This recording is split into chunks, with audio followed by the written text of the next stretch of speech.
Dr. Alex, my fellow Kenyans. First, I say karibuni to our guests, and jambo. So, Mr. Deputy President, I've got two questions.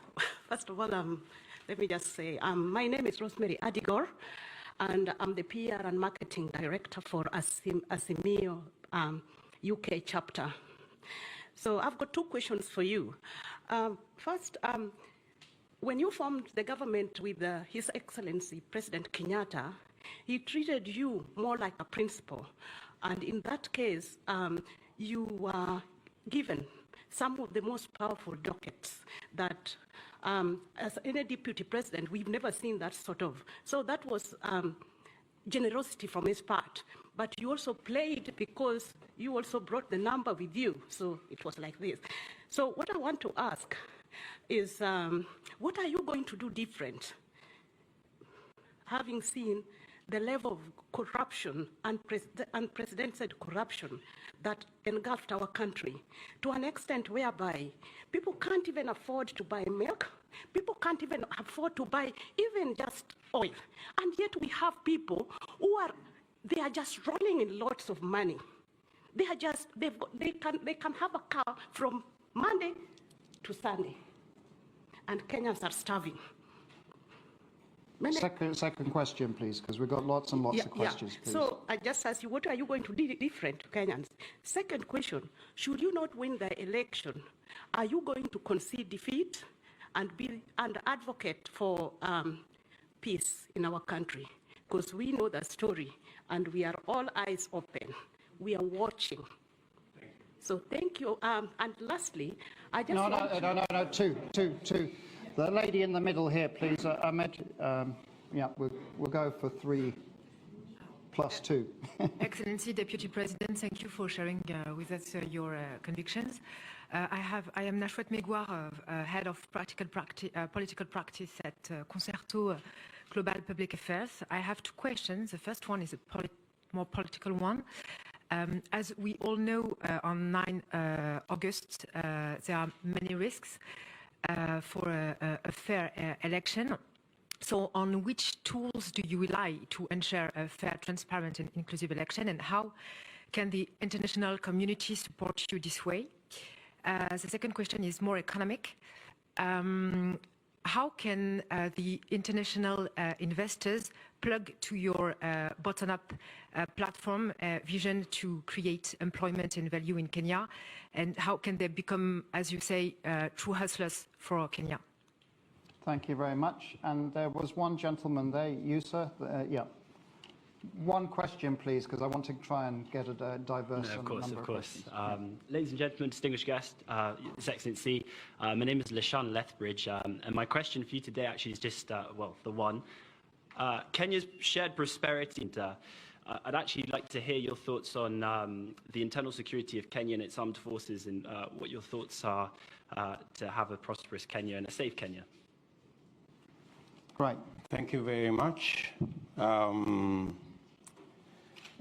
Yes, I have been Deputy President for 9 years. I don't know which dockets were given to me, because when President Uhuru Kenyatta formed government after the election, we've always had one president. We've never had 2.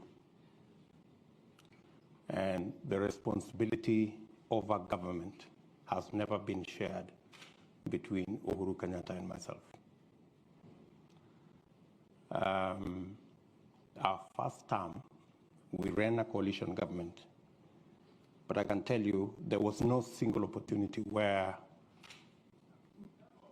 my party held a PG outside President Uhuru's party. We had one parliamentary group, one government, one program, and it was all clear.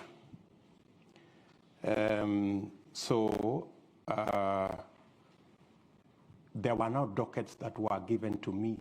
I didn't appoint no minister anywhere. Everybody was appointed by the President of Kenya. And The difference, maybe you could ask, is between our first term and our second term. In our first term, granted, I played my role as deputy president. The president assigned me many responsibilities, which I discharged with distinction from where I sit. And that is why, in our first term, we rolled out our plan to build the standard gauge railway. We have built 700 kilometers. I was part and parcel of the entire delivery plan. We set out to build 10,000 kilometers of tarmac road in Kenya. By June this year, in 3 months or so, we will have actually done 11,000 kilometers. I sat long hours with officials in government to design how that was going to happen. Same case to our TVET program. Same case to all the other programs that we delivered on our first term. And to demonstrate our success, we were re-elected in our second term with twice the margin we had been elected in 2013, clearly demonstrating that the people of Kenya were happy with our delivery. Unfortunately, in our second term, because of the political dynamics that came into play,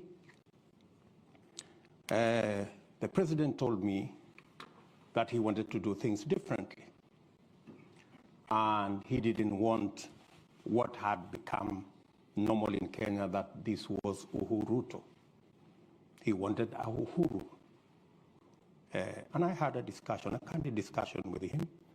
And when he told me that's what he wanted, and he wanted to run this government because he wanted his legacy alone as the 4th president of the Republic of Kenya, I was not fussy about it, because he decided that whatever I did in the first term to coordinate the government programs, work on assignments that would consolidate our plan, he decided that he wanted somebody else to do it.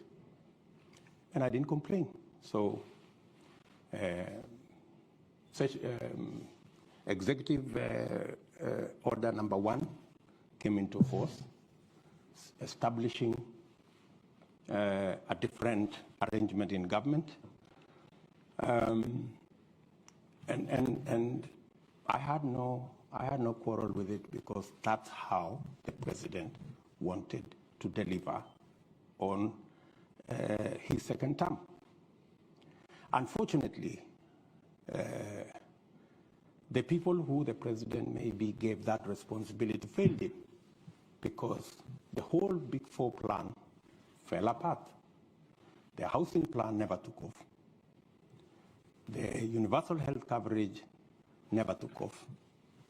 The whole space on agricultural transformation faltered. And we didn't see any of that plan. In fact,